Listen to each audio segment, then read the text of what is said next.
And welcome to another episode of Patriots No-Huddle, brought to you by PatsFans.com. Derek Havens, Steve Balsherry, your host today. Mike Diabate, unfortunately, can't join us. We will all be back together next show. Today, ton to talk about, as always. Never a dull moment, as we always say in the broadcast. Before we start or do anything, Steve, what's up, man? How are you?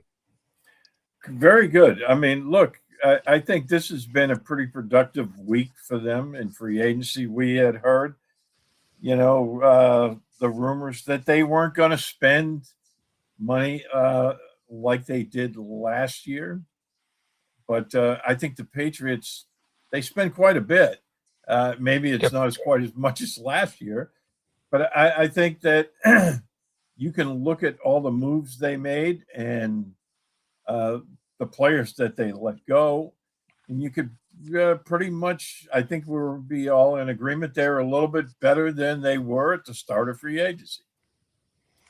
Yeah, no, I'm really actually very intrigued with their overall plan. I think has been a home run so far, and it seems to be getting a lot of positive reviews from people that you wouldn't necessarily expect, like some people in the media. But I really look.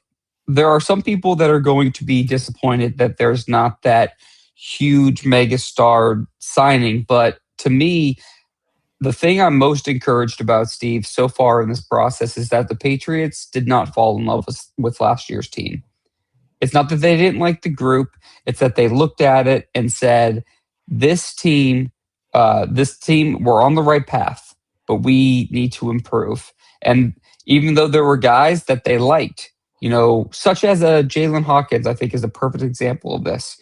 A guy they liked, a guy they wouldn't have mind having back, but they also felt like they needed to improve. And then enters Kevin Byard, and I think that's an improvement and an upgrade.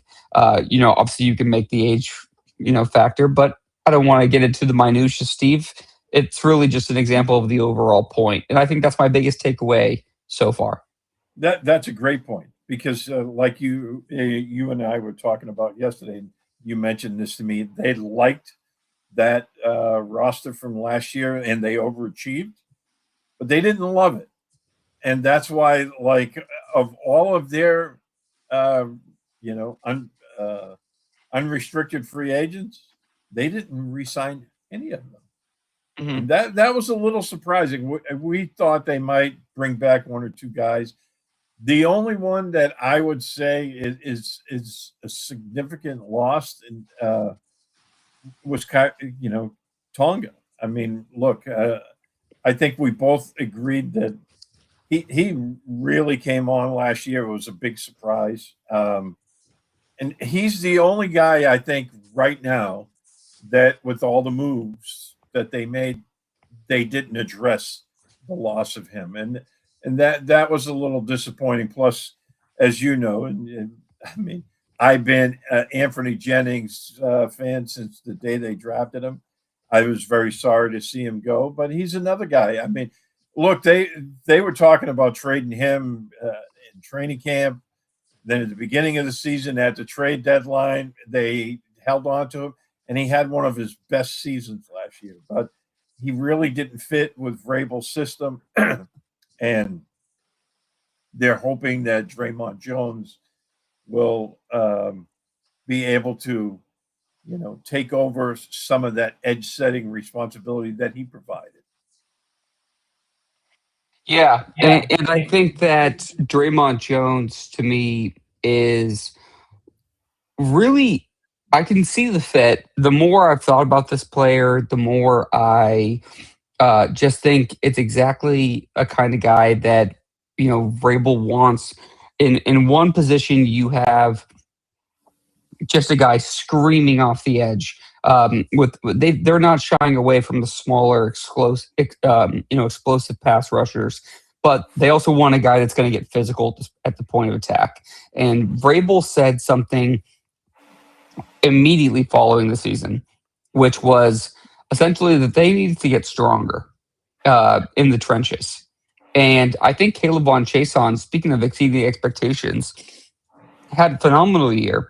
and was better against the run and all the other things aside from rushing the passer as the year progressed. I thought he showed a little bit more of a well-roundedness to his game. But I think that they thought they could do better with an edge player, and that's where you enter Jones into that conversation. Absolutely. And look, I thought Chason was outstanding in the playoffs for the Patriots. I mean, he was uber aggressive, and they felt like, look, this is what we have to do, to take on these better teams in the playoffs, and they adopted that that aggressive outlook on things, and he fit right in with that. But one of the things that I saw that I noticed in the Super Bowl, that the Seahawks were running at his side a lot. So they felt like, as you said, they could do better. I think Jones isn't the complete answer, but he's going to be a part of it. So they're not done making moves by a long shot, and we still have free agency and the draft. So there's still some veterans out there, but you and I have already talked about it offline, and we'll get into it at a later date. But we think they're going to address edge early in the draft. Oh yeah, I think edge early in the draft. I think tight end's still going to happen in the draft. I think lineman's right there. I also think linebacker Yeah. sneaky is starting to get sneaky big. Um, I think that they are looking at guys like Tabai, Gibbons, and I think that they're saying that they can do better. And I think a linebacker is absolutely on the table for them, Yeah. Are relatively you early. surprised they didn't bring back Gibbons, at least as a depth guy? Yes, but to me, I just think it just speaks to how they liked the team. They just thought they needed to get better, Right. and they're not. They're not. It's just interesting because that to me seems like a low money kind of thing. Um, I don't know. So far, they haven't really shown a whole lot of, I guess, favoritism would be the right word to like some of the players on like Anthony Jennings. I'd put in that category to like the older regime, I guess. Hmm. um, or at least how they kind of were building before. But I don't know, Steve. I go back and forth on it. I just think that they are not afraid to move on a little bit. But the one person, the player that I think is the exemption to that rule is also Harold Landry, because I think a lot of people would say that they're concerned what happened last year is going to happen this coming year, which is strong start, wears down quickly, kind of a shell of himself by the end of the year because he just can't hold up anymore. And I don't know. I get worried about the knee, the age, but him and Vrabel are super, super tight. But I think they're going to want to keep putting their stamp and fingerprints in the front seven. Yeah, absolutely. And look, because I was thinking,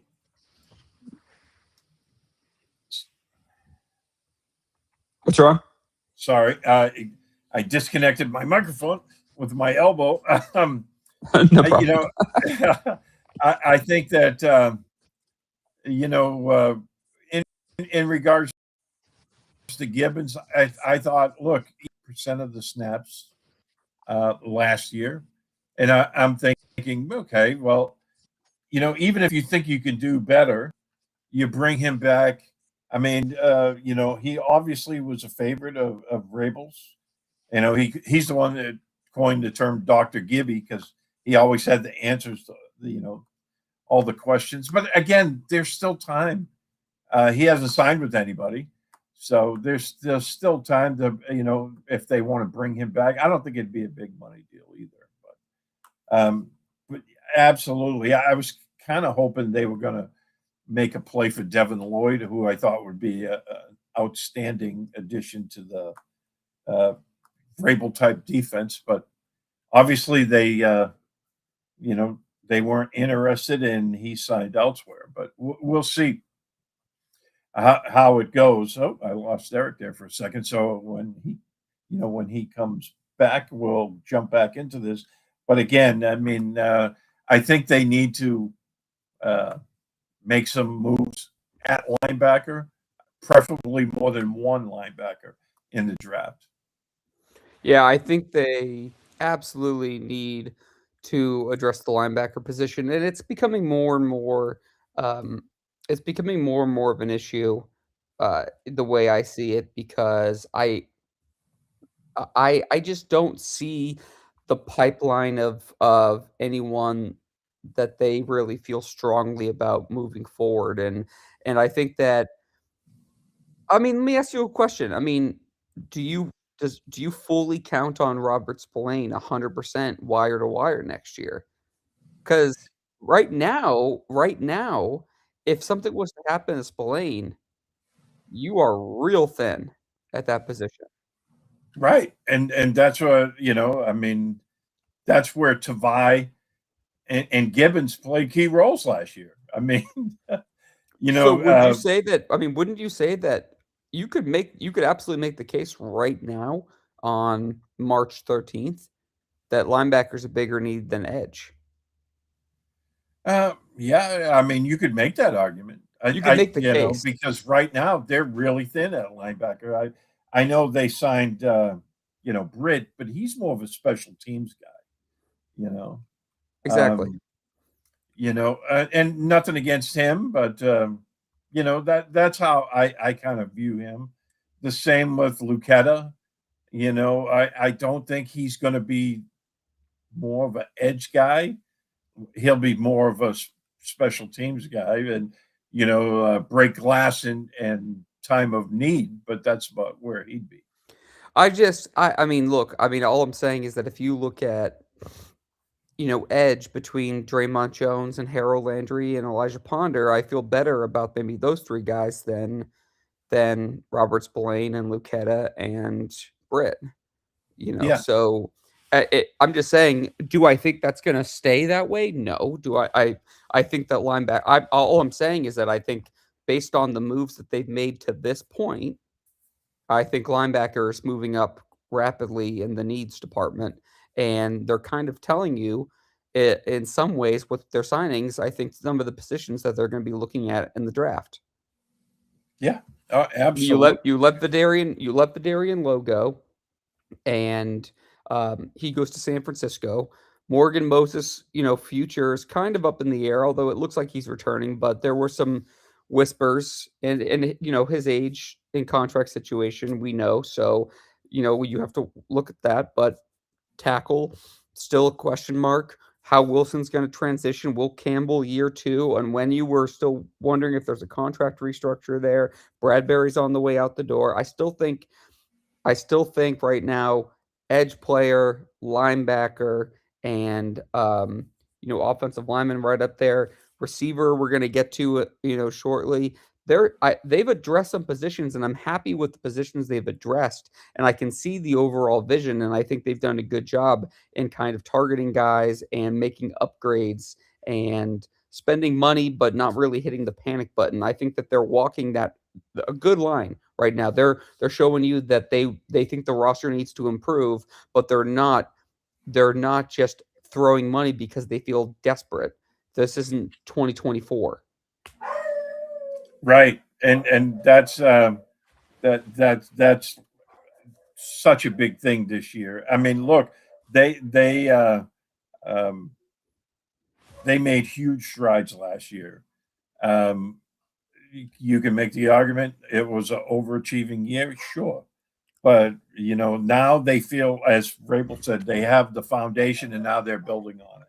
And look, judging from the guys that they brought in, I think you can make that argument. That if nothing else, they addressed the losses adequately, and I think in a lot of cases they've improved there.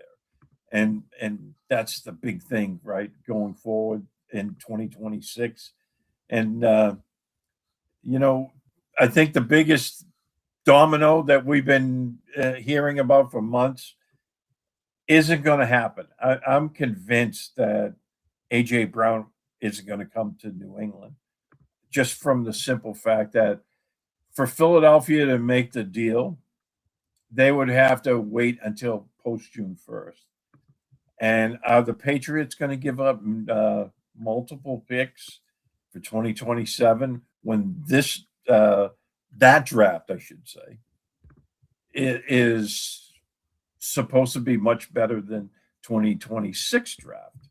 So I don't think that's going to happen. I think, again, wide receiver probably be addressed elsewhere other than AJ Brown and probably in the draft. So you think that you're starting to feel like the AJ Brown is less likely? Because I would say that's kind of contrary to what I think many people are thinking, Steve. Yeah, I don't. I really don't. I mean, look, I understand Philly's feeling on this because if they trade him prior to June 1st, it's a huge dead cap issue for them. After June 1st, that goes down significantly.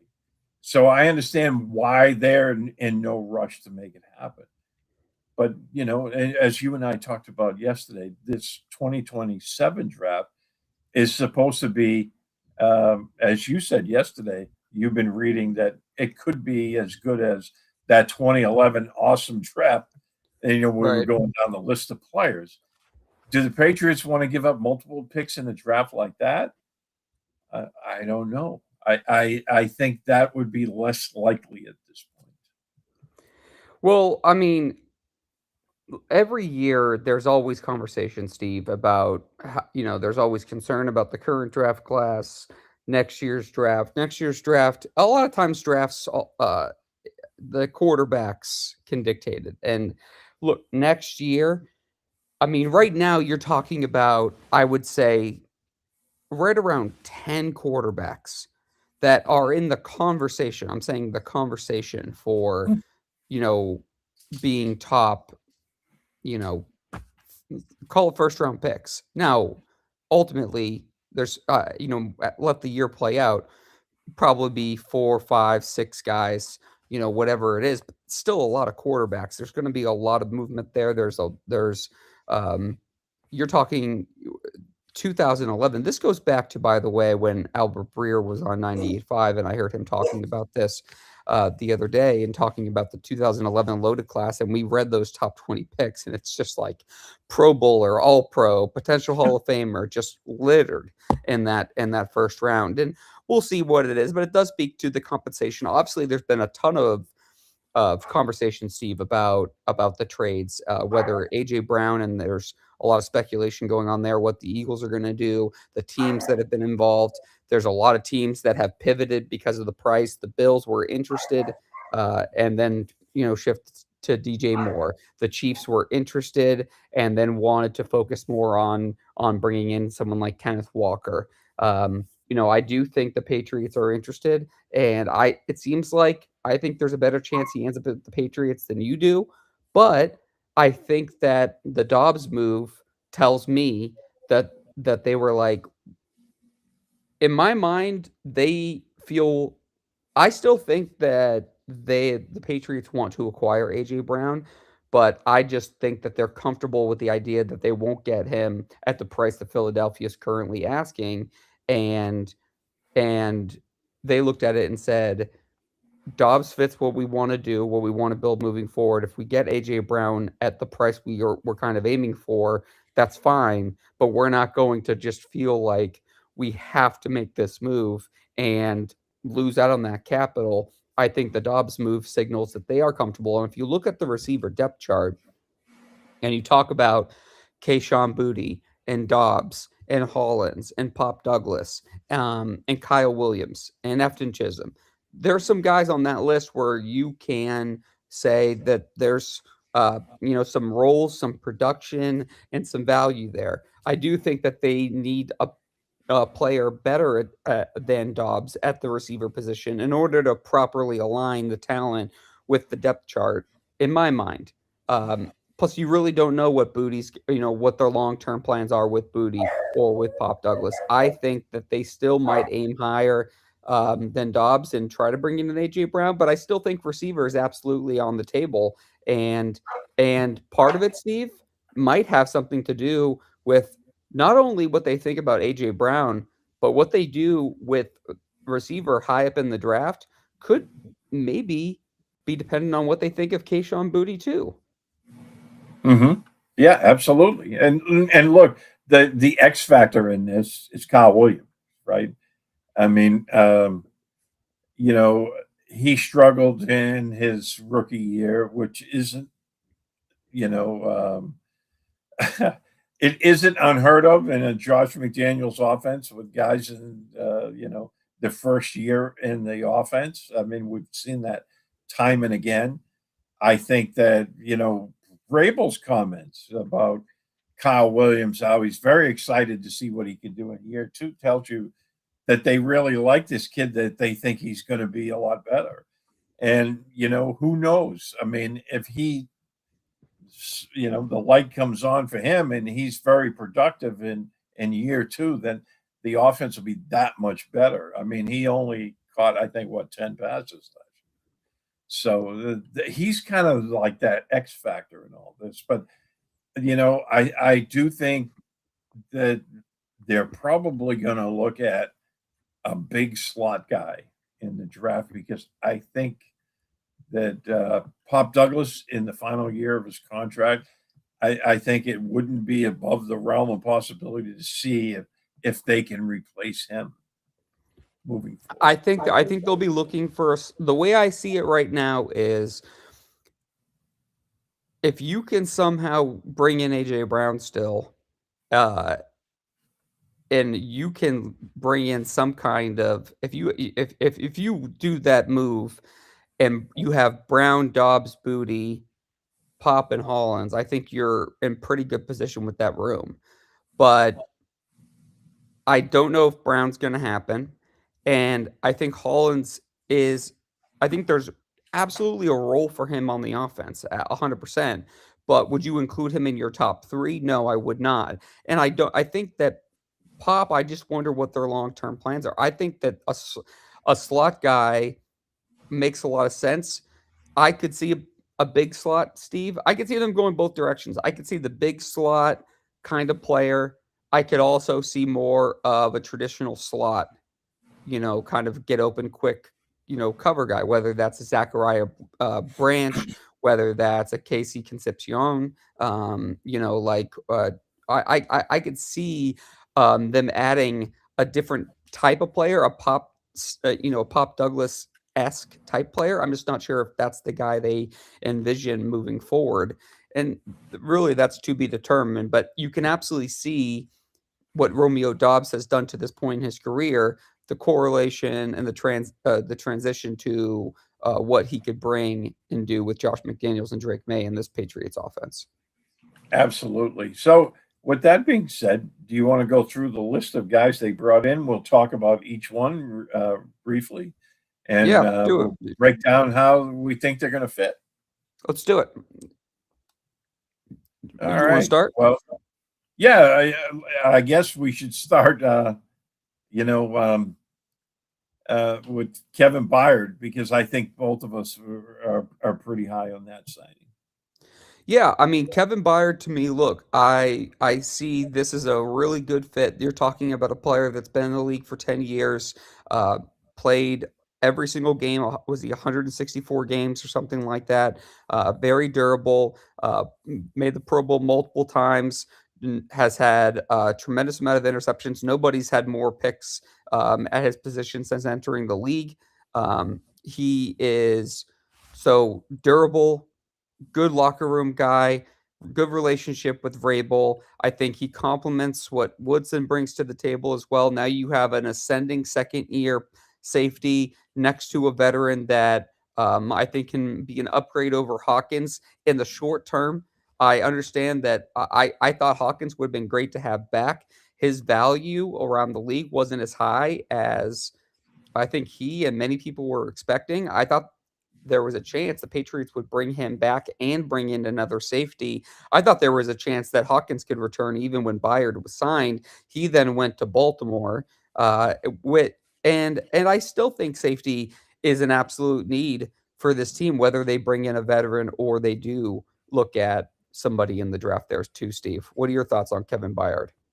Yeah, look, I mean, he's going to be 33 in August, but he had arguably his best season as a pro last year. First team All Pro, led the league with 7 interceptions, and he's another one of those Vrabel type guys, right?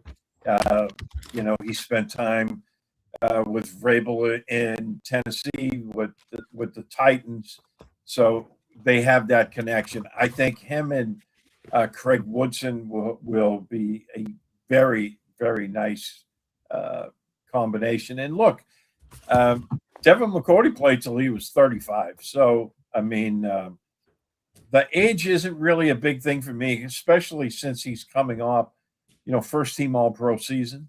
So I'm really excited about this. And the one thing that the Patriots lacked a little bit was generating turnovers. Now I know that you know Hawkins led the team with 4 interceptions, but Byard had 7 last year.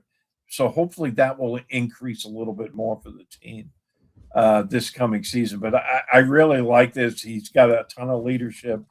Everybody raves about the guy. And again, as you said, he's incredibly durable. He's never missed a game. 164 straight games. That's the kind of availability that you like. I think that his fit makes a ton of sense, and it was obviously rumored for good reason. And again, I don't think they're done. I thought Jaquan Brisker was going to be a player they might be interested in.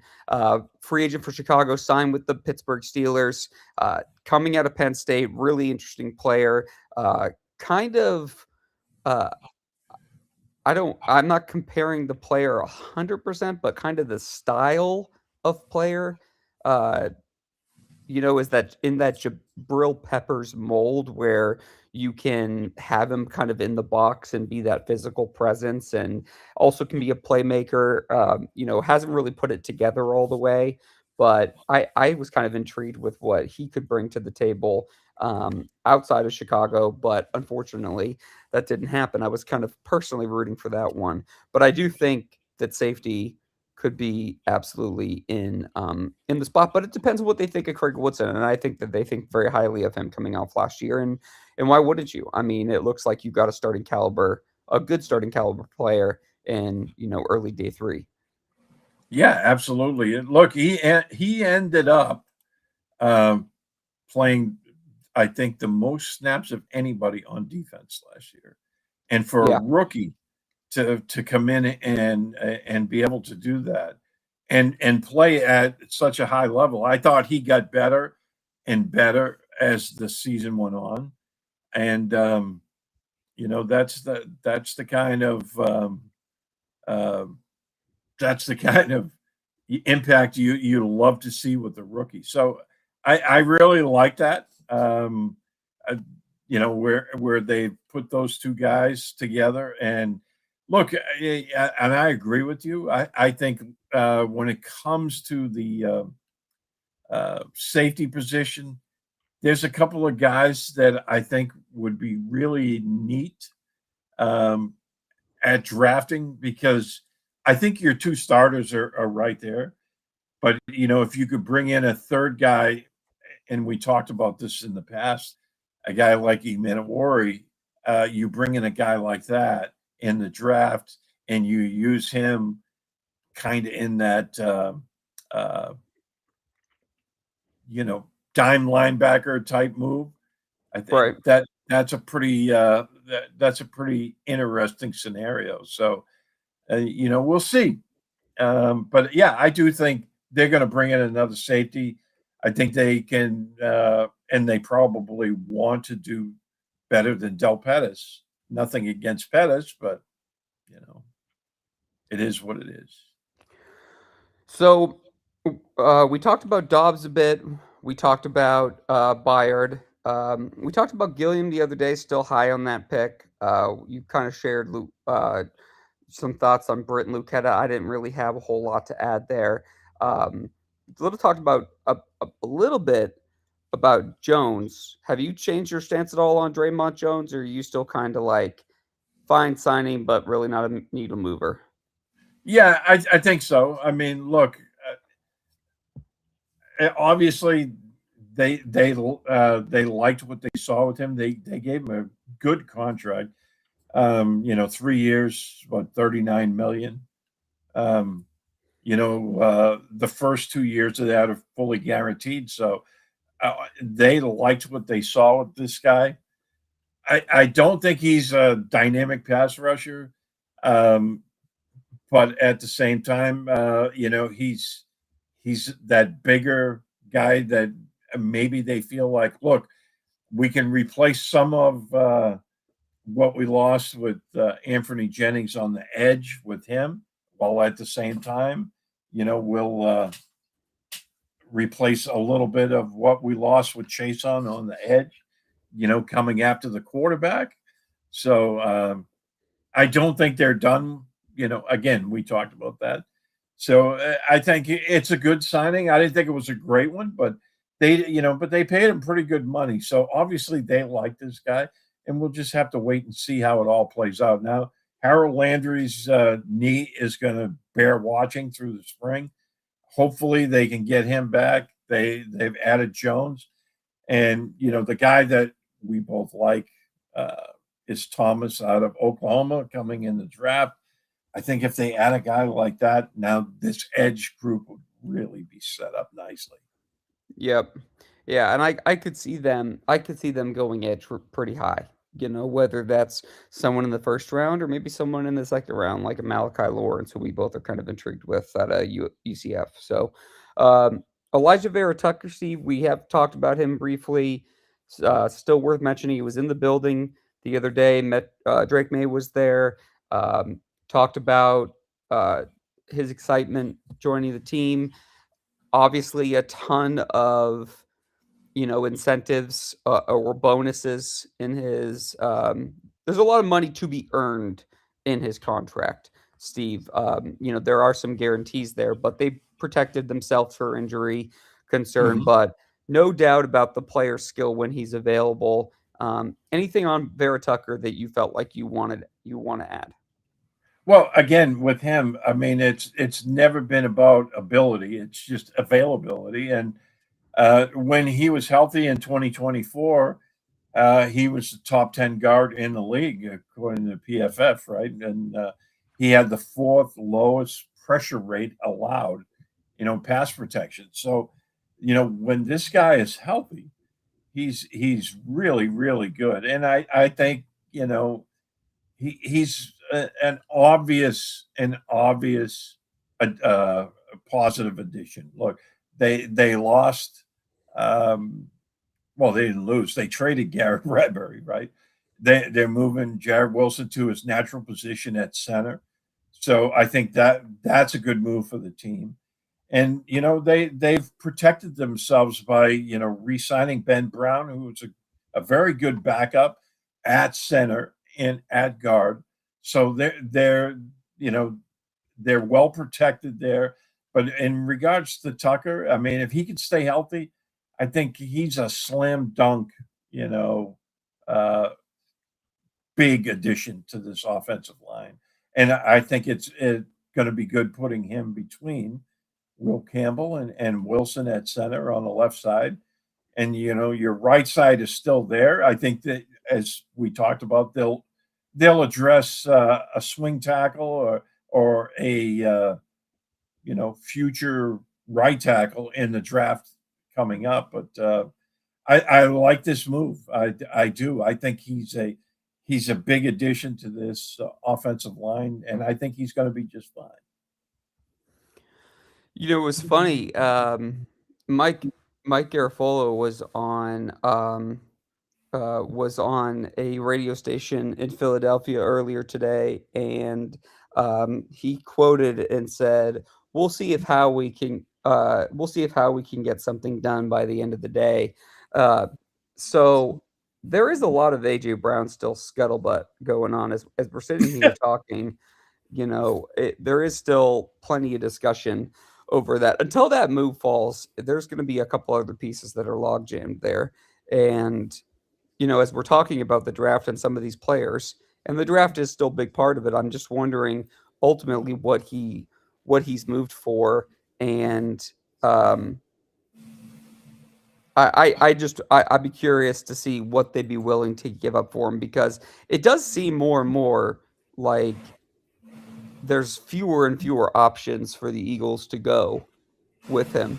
I'm just not even sure what you do in that situation if you're Philadelphia, because you really don't want to move him, but maybe you do if you feel like there's an issue there, and you want to make sure that you are um, not having a weird locker room chemistry before the season even starts. Yeah, and look, Diana Rossini just posted that AJ Brown trade discussions are not dead. Um, and now she's saying the Rams are getting involved with this. So there you go. Supposedly the Rams had been kind of kicking around. They were a team that wasn't really reported as much. Um, but I also saw that that was kind of more pre the Trent McDuffie acquisition as well. So I don't know if they'd be interested in doing that move now that McDuffie has already been acquired by them from the trade with Kansas City. But either way, I think that you are. I think either way, the AJ Brown move. It just seems like the Max Crosby thing, which is ironic considering the fallout of what happened, but it just seems like more of only a matter of time, not if it's going to happen, more of a when thing. Now, I'm not saying that's going to be with the Patriots. It's hard to see a resolution that where AJ Brown is still on the Eagles coming when the season starts. Yeah, well, I mean, you never know, right? And never say never, but look, I think one name to keep an eye on that might cost them a little bit less money, and if you pair them with the guys they have, would be a really nice addition to Jawan Jennings, right? I mean, would Jawan Jennings cost them as much money? Probably not. You know. Yeah, I wonder what his market's going to end up being, Steve. I'm a little surprised we haven't really seen much of him. Yeah, and so that's a big thing right there. So, we'll see. I mean, um, you know, and then Mike Mike is talking more about the AJ Brown trade again on social media as we speak. So who knows? We'll have to see how it goes. But the other guy I wanted to talk about, um, and we mentioned him earlier, is you know Reggie Gilliam, right? Because of all the moves they made, I think I was most excited by this guy. And he's a fullback. He's not going to carry the ball very much at all. He's probably only going to catch a handful of passes, but I'm really excited to see him in this offense. We know Josh McDaniels' offense. He loves having a good fullback in there. And Gilliam's initial press conference, when he talked about Devlin, I was like, what a better way to, you know, ingratiate yourself with the fan base and the coaching staff, talking about James Devlin and, how he wants to fit in like that. I was like, wow, but I am so excited about this guy because I think the Patriots running game is going to be a lot better with him in there. Yeah, I think that they certainly are focusing on. Um, there's a phrase that keeps popping up, and it kind of goes back to something that Vrabel said, and I already kind of mentioned it earlier on the show, which is Vrabel has talked about strength and getting stronger, and Elliott's used the term point of attack a lot. Talked about it with Julian Hill. Talked about it with Gilliam. Um, I think that they feel like they need to get stronger on both the trenches. Not only because of the way they want to play defense, but offensively, the way they want to open things up for the passing game on offense is through running the ball and having a little bit more consistency. And there were a lot of times last year where it felt like the running backs, when there were plays for little to no yards, it was the line losing the battle at the line of scrimmage almost immediately. I felt like specifically because Trey Henderson really had he was tremendously hot at one point during the season. And then he was really struggling towards the end. And it felt like every single time there was a carry, he couldn't even get back to the line of scrimmage before he was already getting hit. And he's not the kind of player that not any running back's going to do well. Even Derrick Henry, you want to take Derrick Henry out of the game, you got to get to him before the line of scrimmage. You can't let him build up a head of steam. Well, any running back, you hit somebody in the backfield and they're not able to get to that second level where they can, if you're in a position where your running backs are trying to make guys at the second level miss, and that's the first one, you're in good shape because you make a guy miss a linebacker and you're off to the third level and maybe you can make something happen. When you're someone Travion Henderson size and you're getting hit in the backfield, you're going to get a lot of 1-2 yard runs. And there was a lot of that. And I think that some of those signings that they brought in on the edge and up the middle in the run game are going to be huge factors. Yeah, absolutely. And that's the other guy I'd like to discuss a little bit is Julian Hill. I mean, he played 55% of the snaps last year for Miami, which is, pretty good amount for a blocking tight end. But then, one of the things that I was intrigued by was Elliott Wolf's comments that they think he can be a bigger factor in the passing game for them this year, which he only caught 15 passes last year, with Miami. But, he's coming to a different offense. And I was curious how you felt about that. You think that there's a possibility he can catch more? I do. I think that both Elliott Wolf and a couple of reporters, in the Boston area, have mentioned that I think Elliott Wolf deemed that there's still a little meat on the bone with Hill in the passing game, and I think that there's an opportunity for him to just kind of have a role. But they like what he brings to the table for a a blocking tight end, and if you are saying that Hunter Henry is in his role and you have Julian Hill kind of in that blocking tight end, veteran, kind of, spot on that depth chart, it still leaves room for you to maybe take a tight end in the second or third round of this draft. And there's a lot of good tight ends that should be available. I think you can get a what I'll call a contributing player as a rookie at the tight end position. I think you can get a contributor at day 2 and someone that you're hoping that can develop into a significant role player or starter for you at the position moving forward. So if you want to take someone, maybe there's not a whole lot of good blocking quote unquote tight ends coming out of college, but if you can get a tight end that can maybe contribute more in the passing game as a rookie and kind of work in behind Hunter Henry while Julian Hill is kind of getting down and dirty in the trenches, I think that you have something there with the tight end position.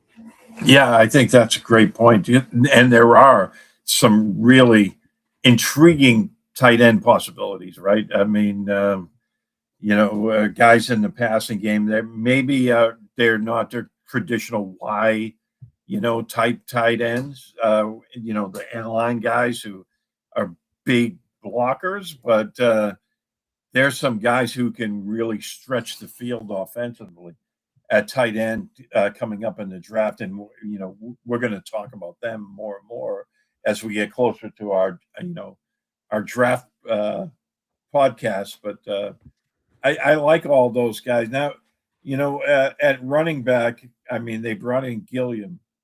One of the guys that I'm curious to see if they hold on to him once he's healthy going into training camp is Len Larison, who I I kind of thought was an intriguing guy last year, but obviously he got hurt in training camp. So I'm wondering if that third type running back, did they bring him back or draft somebody else?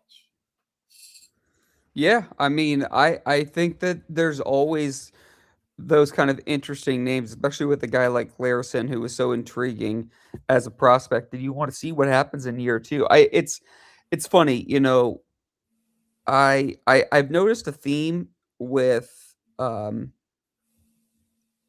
it's funny. It started with that your comment just now jogged my memory, and it goes to someone who I'm actually not a huge fan of. It's not a personal shot, but he's a radio personality. Used to be for WEEI and now on 98.5. Mark Dondero, and he was talking about. He actually made a really good point on Twitter the other day, and I saw him talking. He's like, this fan base. I basically I'm paraphrasing for him, essentially saying that it's like the fan base forgets that they can still draft, you know, I think he was again paraphrasing, essentially talking about drafting good players at the receiver position, because there's a lot of people who are wanting to sign, obviously these big name veteran receivers, but it's like people are forgetting about the draft, Steve. It's like just because it's not the splashy name that they know in free agency or they Right. haven't addressed the position, it's like, well, they forget that there's the draft is a huge piece to the puzzle. And in that same vein, that guys can develop. What you're going to see from Will Campbell in year two versus year one, you're expecting him to get stronger and to get better technique and to develop. You're expecting Travion Henderson to improve. You're expecting Kyle Williams to be more comfortable in an offense in year two, and he showed some flashes. Maybe he pops out of nowhere, and all of a sudden we're talking about him as someone who could be a top three receiver for you if he takes that kind of jump. Does someone like Lan Larison, does he can he put it together? Who knows? I mean, when you there's a lot of young guys on this roster, and I think what their moves are showing and what people need to remember is that this is continuing to be a roster haul and a flip here, and they are far from being done. But I do think the moves that they've made have been very calculated, and it seems like they have a well thought out plan. You're not looking at the moves that they made and scratching your head and wondering why they signed X player. There really hasn't been. Now, you might not like Romeo Dobbs, you might not like Vera-Tucker, or whatever, but the positions that they're targeting and the way they've gone about it, it's hard to really argue with that. Contracts, players, I don't really think there's a whole lot of contracts that they've given out that are, ridiculous.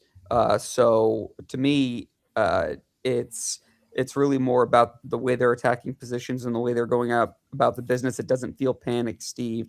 It feels very deliberate. No, and they've set themselves up well for the draft because there's like they've addressed everything that they needed to address in free agency, and they could still make a couple more moves. I mean, they have that ability to do so, but coming into the draft, you're not tied, right? Because the Dobbs signing, if they hadn't signed Dobbs, you'd say, man, they have to sign a wide receiver in round one. Now they don't really have to do that. And the one thing I love about Dobbs, I mean, look, is he an elite number one type guy? No, but he's very productive in the red zone, and that was one of the areas they struggled in. And like 18 of his, 21 touchdowns in the NFL are inside the red zone, several from inside the 10-yard line. So, that was an area that they really struggled in. So now they've addressed that. And they set themselves up well for the draft. I'm looking forward to the draft because now you can pick and choose depending on how the board plays out of where you want to go with this. Because I think there's going to be edge rushers, wide receivers, tight ends, linebackers. They're going to be available all through where they pick. So And I'm defensive looking tackles. forward. I think defensive tackle is going to be in the mix for them, and I Yep. think you can get a starting tackle. I think you can get a starting quality nose tackle. You talk about replacing Tonga. There's been some speculation surrounding Barmore. in terms of what it looks like for him in the future. I think that even though you look at that position and say the Patriots are well stocked at defensive tackle, I don't think that I would rule out them targeting a player in the draft as somebody as a rotational piece, You know, again, to pick up that Tonga slack.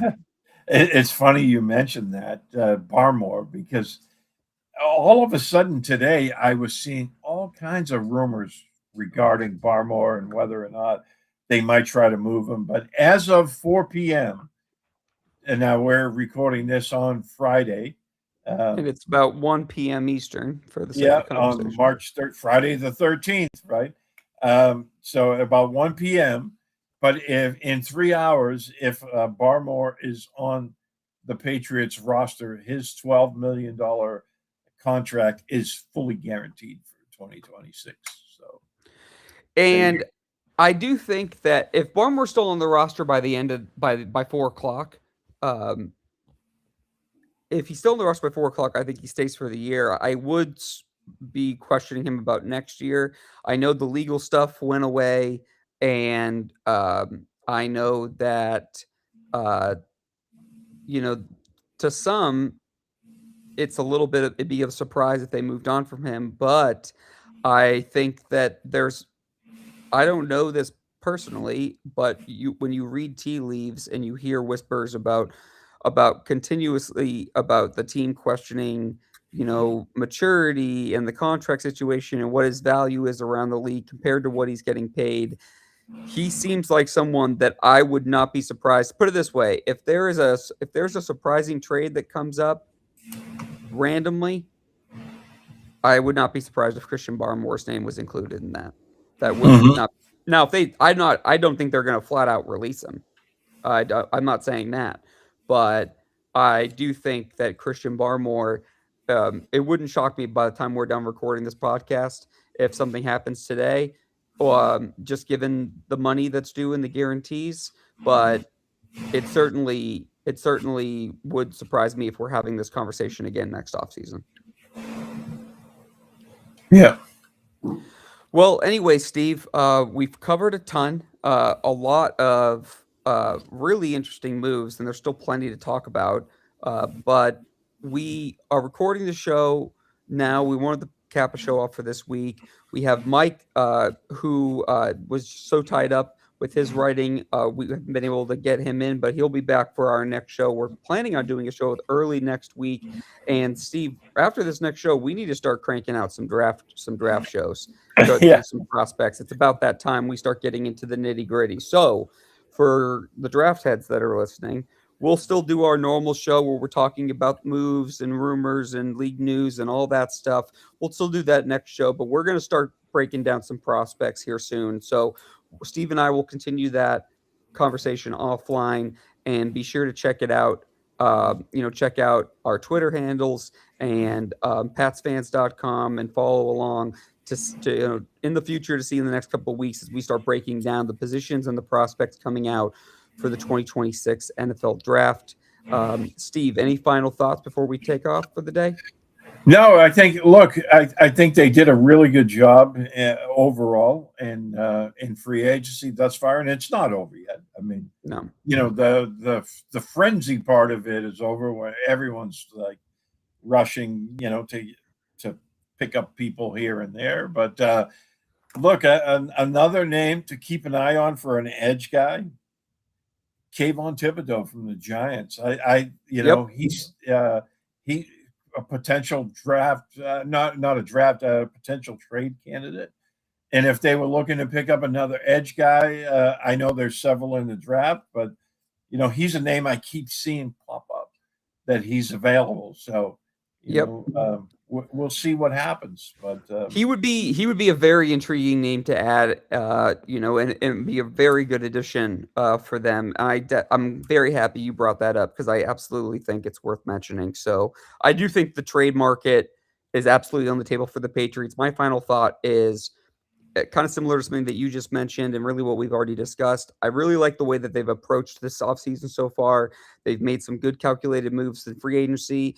They have it. They still have money they can spend. There's still players on the market available. There's still trade lines open and rumors there. And then they still have their assets for the draft, and they can add talent that way too. So right now, I would classify what the Patriots have done as targeted positions of need, but giving them flexibility to continue to add in multiple different avenues and ways moving forward. And that's exactly the kind of fluidity and freeness that you want to have your GM and coach to be able to do. So, that's great stuff. But for Steve Balestrieri, I'm Derek Havens. Thank you again for listening to this episode of Patriots No Huddle. Be sure to check out PatsFans.com. Special shout out to Ian Logue for setting the show up for us. Shout out to Mike Diabate. He'll be back with us on our next show. Again, we're aiming for probably Monday or Tuesday. I think we're maybe talking Tuesday, late afternoon Eastern time. We'll see.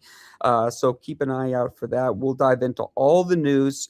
Be sure to hit that subscribe button on our YouTube channel, like, share, leave us a review on podcasts on Apple and Spotify. Keeps us high in those rankings so other Patriots fans can find us. And we will see you guys next week.